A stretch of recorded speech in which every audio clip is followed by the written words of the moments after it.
Hello again, and I hope you had the opportunity to meet everyone at your table.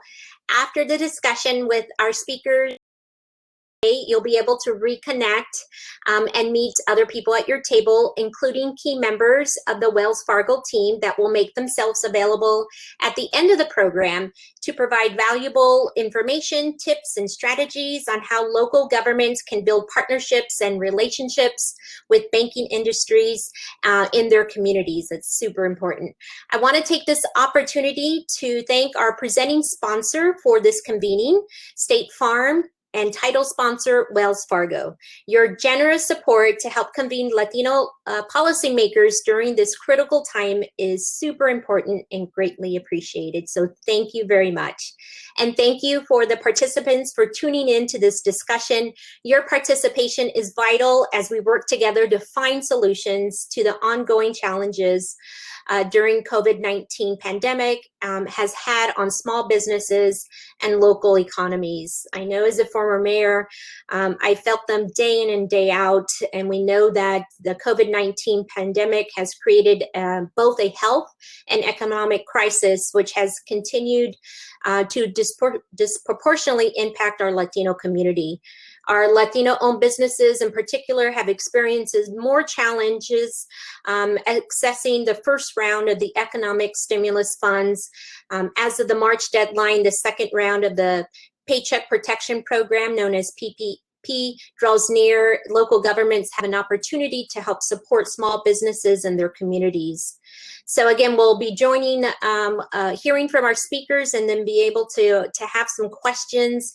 And please know, just as a friendly reminder of today's discussion, we practice the NALEO standard, which allows us to have a robust conversation and discussion in a respectful and solution-oriented manner. And thank you for observing this standard during the session in your questions and comments.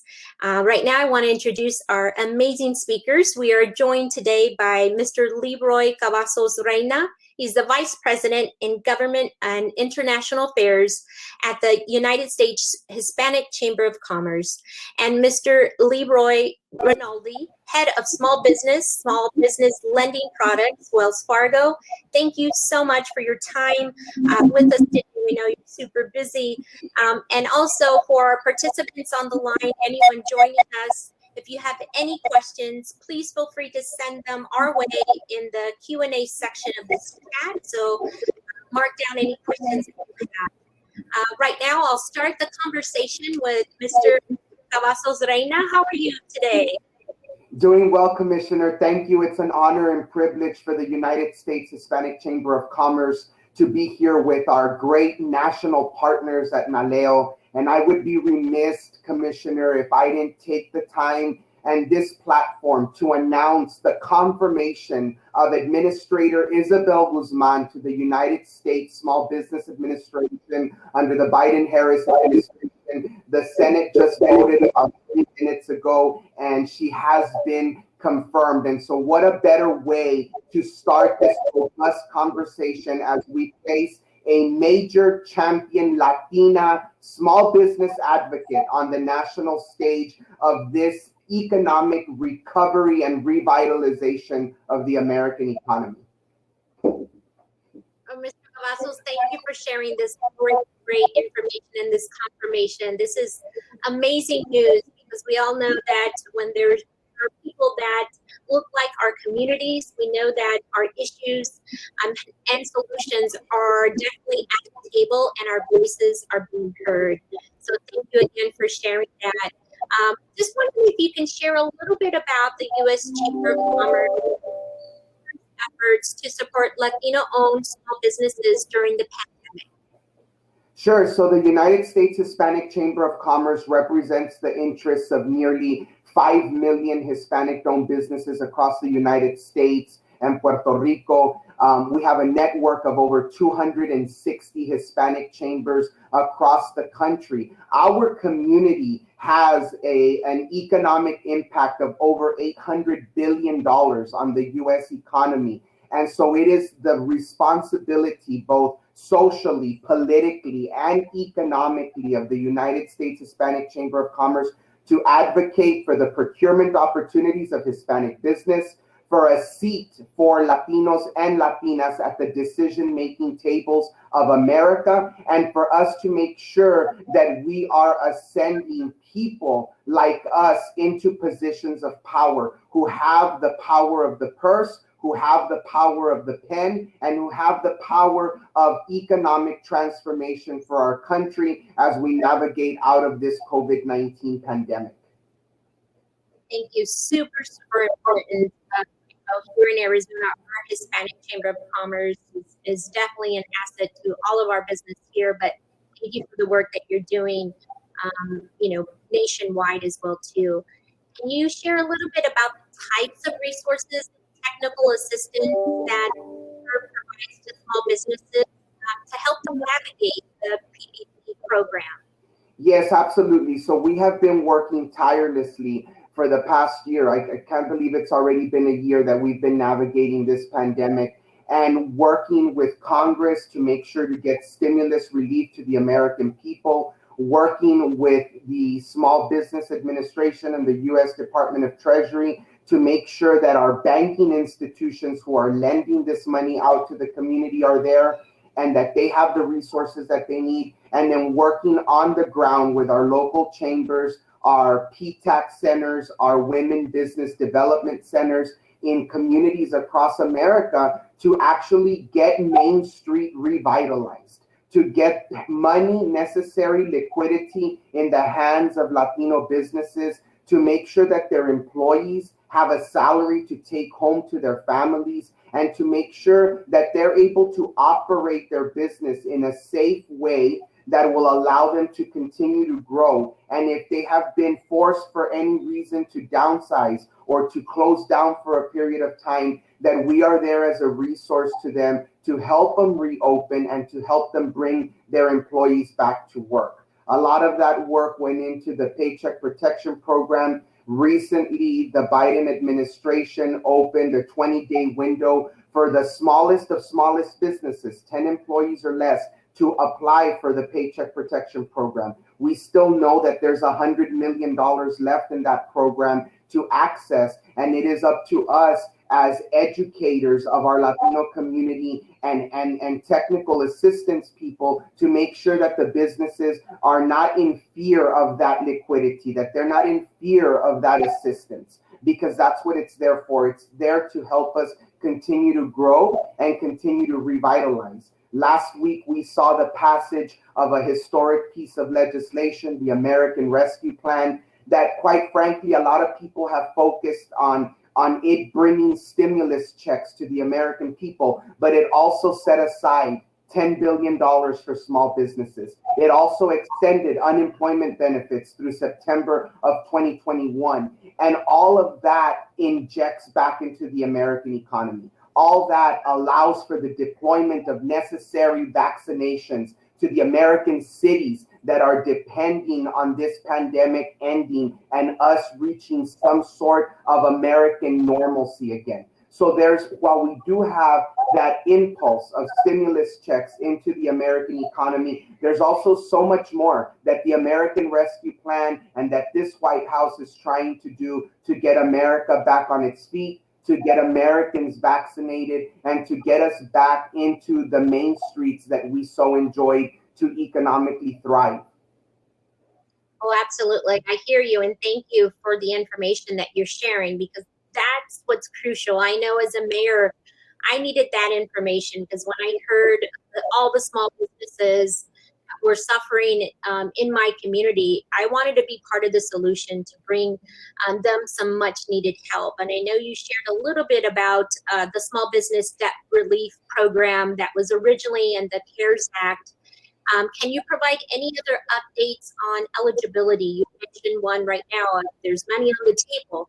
So definitely want to make sure that we're getting this to all the participants that are here today. There is so much information out there and also so much misinformation. And I will say that having mayors like you in local municipalities helping their local businesses is key. This is not a big brother, little brother type of situation. This is a situation of getting America back on track, on getting Americans back to work. And it is the public administration responsibility of local governments to play a vital role in that process, because they are the ones who are leading the people who are right in front of them. And that's why the American Rescue Plan has also provided this debt relief program so that local municipal governments and counties across the country can have access to begin to implement grant programs, to implement debt relief, and to, quite frankly, make sure that the infrastructure that is locally in place does not cease, but that infrastructure evolves for the betterment of those local citizens. As a native son of South Texas and the Rio Grande Valley, I know what it's like to come from a small community. I know what it's like to talk about local issues and local control. And this federal money is precisely what smaller to medium-sized communities need to get back on track. And this is and their leaders are there to get the citizens economically participating again in that community. And I think that as we see vaccinations rise, we're going to see economic activity rise. One comes with the other. And so I always tell people, don't be despaired, remain hopeful, and try, if you are a small business owner out there, please utilize the programs that the SBA and Treasury have put out there through our financial institutions and through the federal government to help your business thrive. We need to disappear in the Latino community this notion that the federal government or funding from the government is a bad thing. In this time of pandemic, this is what is going to evolve our community. This is what is going to take us to the next step. And this is where the rubber meets the road, of local communities being able to really engage with their citizens and provide them the economic vibrancy that they so thirst after this global pandemic. I hear you. I hear you loud and clear, because that was one thing that we established right away in our community is first surveying and getting, what the true needs are, and then having those grant applications run as smooth as possible, and trying to prohibit any type of just kind of the barriers, allowing our small businesses to use the money for what they felt the biggest need for their business, to keep those doors open. So thank you again for this crucial information. Would like to ask you in closing, how can local policymakers support the Chamber's efforts to advocate for Latino-owned small businesses and recovery efforts? I welcome any and all elected officials across the country to engage with the U.S. Hispanic Chamber, to engage with your local Hispanic Chamber. There's 260 out there in the country. Engage with those leaders in order so that the political piece can be a bridge to the business piece. You cannot have one without the other. The dichotomy of public administration was developed under a theory that the political sector would merge with the private sector in order to give citizens three key things. Safety, public safety was one of the first principles of that. The second thing, economic vibrancy. And the third thing was an evolving sense for the private sector to continue to build infrastructure. So those two need to merge together. And we come in as a national organization with a national network. And so we invite any and all elected officials out there at whatever level to engage with us and to engage with your local Hispanic chambers. Commissioner, in your state, we're so fortunate to have two super active chambers, Monica Villalobos of the Arizona State Hispanic Chamber and Isabel down in Tucson. And those are clear testaments to the ability of creating and forming public-private partnerships that will transform communities, create economic vitality for citizens, and include citizens into the private and political structure of that community. Well, thank you, Mr. Cavazos Reina, for sharing your time and your words of wisdom with us. I know in Arizona we are blessed with two amazing powerhouse leaders leading our chambers, but it works both ways. As you mentioned, you have to outreach, and they're there to help us as policymakers as well too, on how to bring this information to our communities and to our small business owners. So again, thank you so much for your time and joining us today. We are grateful for the time that you have shared with us.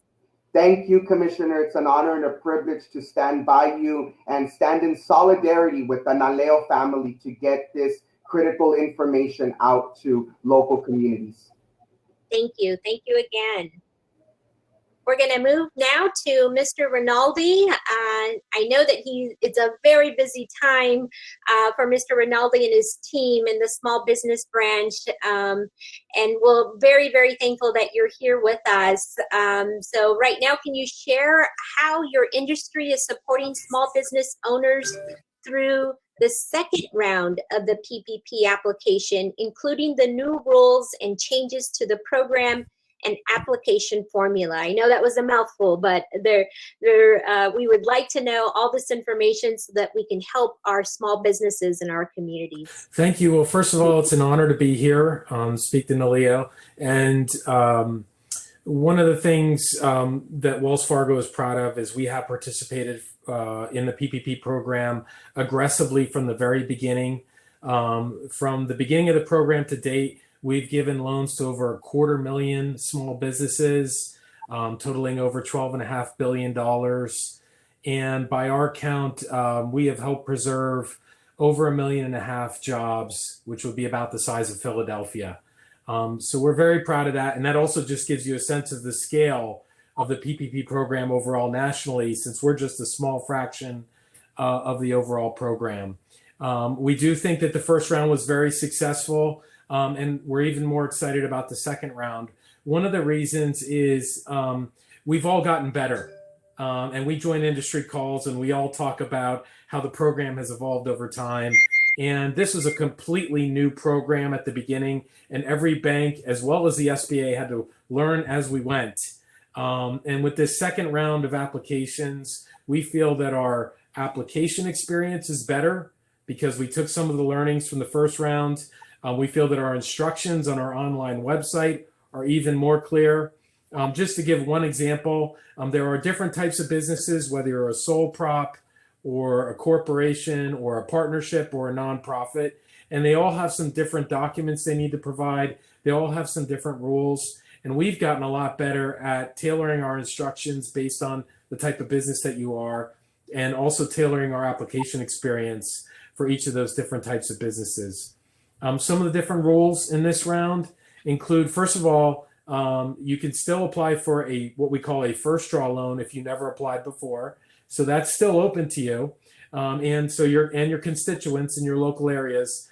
So if any businesses are wondering, can I still apply? What if I never applied before? You certainly can, up till March 31st. So this round is about to end.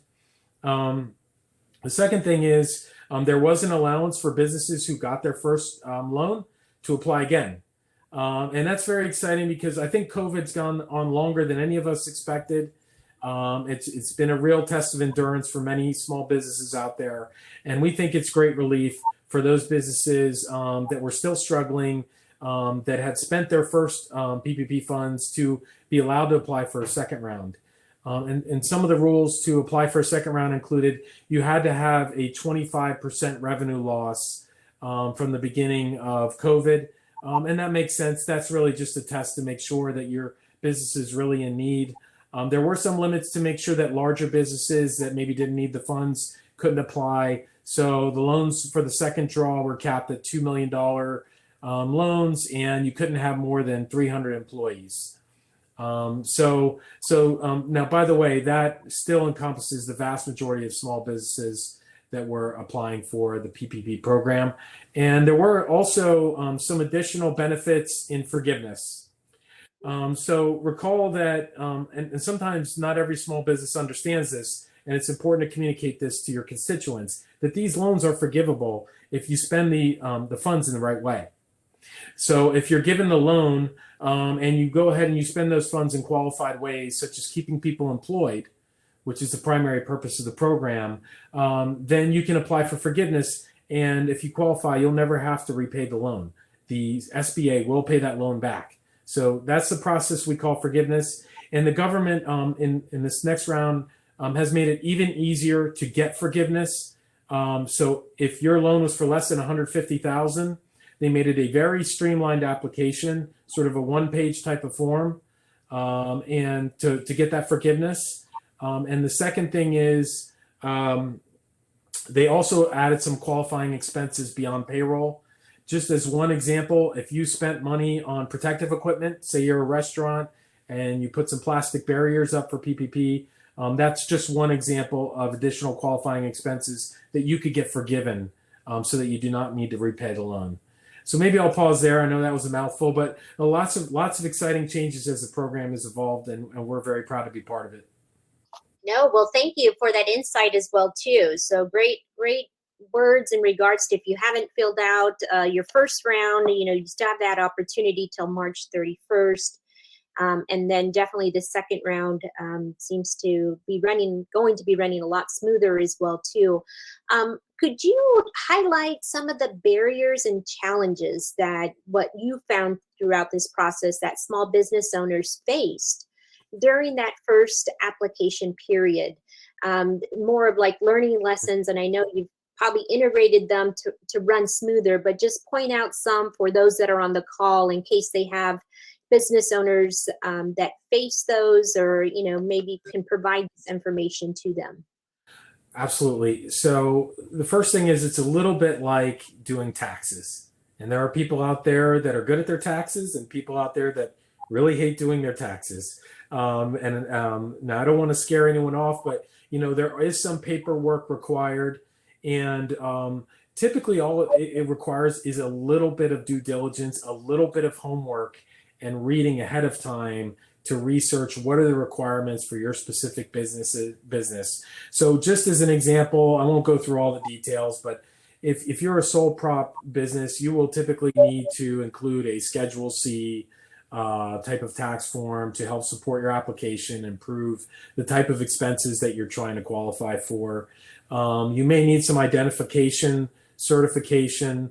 This is one of the fraud prevention measures, is to make sure that you are who you say you are, whether it's your social security number, your tax identification number for your business. Most banks will have to do some due diligence to verify some of that information.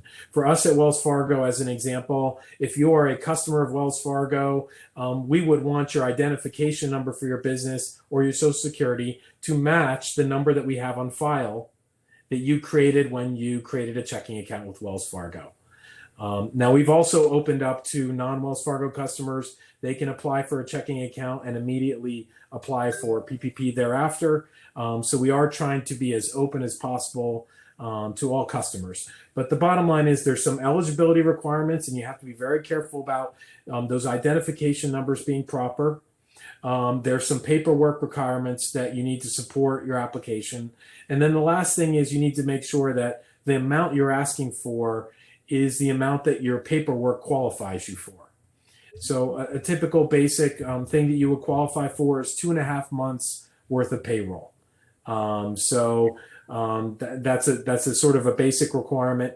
And just to give you an example of a little bit of the nuances, your owner compensation can qualify up to a certain amount. So those are the types of things. If you go to the Wells Fargo PPP website or most bank websites, you'll see some of that. Or you can also see some of those details on the SBA website. And if you read some of that and you feel like, gosh, I don't quite get it, I would encourage anybody out there to reach out to a qualified tax professional. You may be concerned that maybe you have to pay a little bit of a fee for that. But when you think about the fact that you might be able to qualify for 2.5 months of payroll, possibly 2.5 months of your own owner's compensation, and maybe even some additional expenses such as healthcare benefits, it's probably a small price to pay to qualify for the loan. Well, it is definitely worth the investment of doing that due diligence because it can pay off and help save your business or organization through these very, very tough times. From your perspective, how can local policymakers partner and build relationships with the banking industry in their communities to help support the small businesses who may be seeking support from the banking industry? I know as a mayor, I experienced this from the first time, and it was really fast and furious. And there was a lot of our small businesses, our Latino small businesses, that had those barriers. And so we're trying our best to learn from that first rollout. But if you could offer any words of advice for us, that would be great. Well, the first thing I would say is I think we should all recognize this is a watershed moment, really in the history of this country, in terms of public-private partnership to support small businesses and small business employment. The amount of money that was put through this system is incredible. Hundreds of billions of dollars, millions of jobs saved, and the amount of effort that everyone put into this, whether it's the SBA, who I'm sure this was an unprecedented effort for them, or the banks. Just to give you an example, the amount of money that we lent through the PPP program is multiples of what we would typically lend in an entire year. And we had to hire thousands of temporary workers to help us process these loans. So it was a major effort on the bank's part and a major effort on our customers' part. As we said, there was some effort required in order to apply for this. And some customers, if they had a challenge with their first application, maybe had to reapply. So everybody's been partnering together to make this work. And I really hope that when PPP is over and as life gets a little bit back to normal after COVID starts to wane, that we don't go back to exactly the way things were, but this increased level of public-private partnership remains, because I think it's really something special. There have always been some great SBA-backed programs that were facilitated through the banks to small businesses. My hope is that level of partnership between the SBA, banks, and local small businesses and local governments is higher than ever after all of this is over. The one other thing I would say is it has been a challenge for banks to handle this type of volume. And so, for example, at Wells Fargo, we've really tried to balance leveraging self-service, digital applications, with people asking questions over the phone, and sometimes asking their local branch banker. And so, we use all of the channels. There's definitely some self-service required, some digital required. But where I think the local banks, local bank branches, and local governments can partner is really to educate small businesses on how they can successfully, apply in this program. Or when PPP is over, I would love it if that same type of partnership continues on, if local businesses need an SBA loan, or they want to understand how they can partner with a bank to grow their business or to build their business or to keep their business cash flow successful. I would love to see local governments, local bank branches, and local small businesses partner together to build up small businesses in the future, just as we have with PPP. Yeah, I think you hit on a very important note in regards to that partnership, because I think, when I was mayor of our city, I found that to be the most productive and helpful to our small minority-owned businesses, is walking them through the process, first hearing what they didn't understand, and quite frankly, it was a lot of what was happening they weren't familiar with. It was a new process, and you had to be quick as well too. So that was one thing that we learned is making sure that we were partnering with our banking industries in our community and our small businesses, and putting them together and helping them walk through that process. And then communication was definitely key. But I feel as local elected officials, and state officials as well too, we play that crucial component to try to bring these entities together and have them work hand in hand on solving these solutions, because I know it is very, very difficult for, usually it's a minority owned small business. It's usually a family business, and they're trying to make ends meet, and then deal with their families. I grew up in a small business and know that is your livelihood, and at the same time You have other obligations and family as well too. So it is a lot to juggle. And then having I would say the barrier of a language barrier as well too. And that's where our city played another important part, is that translation services as well too. And we had those workshops in English and in Spanish, and granted they were all on Zoom, and then we followed up, with one-on-one calls as well too. But I would say from your perspective, what can policymakers do to ensure that small businesses can continue to weather the pandemic and successfully recover? Yeah, and maybe first of all, I can build on that point you made a little bit about minority-owned businesses and things like language barriers. By the way, it's very personal to me. I'm first generation. My family immigrated from Italy. My parents, uncles, aunts, many of them were first generation English speakers. Many small business owners, so very empathetic to that experience. And in Wells Fargo, we saw the statistics early on at COVID, that COVID was having an outsized impact on minority-owned businesses, and we definitely were concerned about that. And a couple of things I would like to share that we did to support that, and I'm sure other banks have made their own efforts. First of all, we wanted to make sure that the application experience was as easy as possible for smaller businesses. We were sensitive to that from the very beginning. We ended up with one of the smallest average loan sizes of any bank that the SBA listed, not even just the big banks. Our average loan size was around $50,000. About 85% of the businesses that we funded had 10 or fewer employees. So, that may dispel myths that maybe, too many large businesses got the benefits of PPP. There were many, many small businesses, thank God, that did benefit from the PPP program. The other thing that you were mentioning that I think is so critical is being very proactive about helping these different types of businesses and speaking to them. So one of the things that we did was we sent an email out to 500,000 of our customers that were in low and moderate income districts or a majority minority census tracts to make sure they were fully aware of the Paycheck Protection Program benefits. And we got a great response from that. Over 30% of the people opened those emails, which, if you're familiar with email marketing, is an extremely high open rate. And that just gives you a sense of how much interest there was in that. One other thing that we did at Wells Fargo that we're very proud of is, for us, Paycheck Protection Program was not a for-profit effort. This was really all about helping our customers at a moment when they needed us the most. And we donated $400 million of Paycheck Protection Program fees to build something we called the Open for Business Fund, which is specifically targeted towards community development financial institutions that help minority-owned businesses. So, the bottom line is not really about Wells Fargo. It's really about how can we all be proactive and reach out and meet these businesses halfway, as opposed to just waiting for them to come to us, because some of them, it may not be natural for them to come to us. So we really need to meet them halfway, whether it's the local government, the local bank, or the combination of both. I agree, and I know meeting them halfway was a must when I was mayor.